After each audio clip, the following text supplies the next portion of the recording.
السلام علیکم ورحمۃ اللہ وبرکاتہ۔ مختلف رنگت اور مزاج والے انسان، رسول اللہ صلی اللہ علیہ وسلم نے ارشاد فرمایا، اللہ تعالی نے زمین کے ہر حصے سے ایک مٹھی مٹی لے کر اس سے آدم علیہ السلام کو پیدا فرمایا۔ چنانچہ ان کی اولاد میں مٹی کی مناسبت سے کوئی لال، کوئی سفید، کوئی کالا اور کوئی ان کے درمیان کی رنگت کے ہیں۔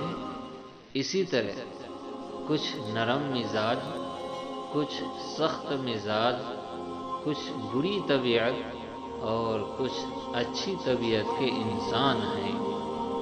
ہم اپنی آخرت بنانے کی فکر کریں، دوسروں کو عمل کی دعوت دیں گے تو عمل کی توفیق ہوگی۔ دوسروں پر تنقید نہ کریں، اپنی آخرت کی فکر کریں۔ اسی مقصد سے یہ یوٹیوب چینل بنایا گیا ہے۔ امید ہے آپ سب اس سے فائدہ اٹھائیں اور اپنے ساتھیوں کو چینل سبسکرائب ضرور کریں۔ السلام علیکم ورحمۃ اللہ وبرکاتہ۔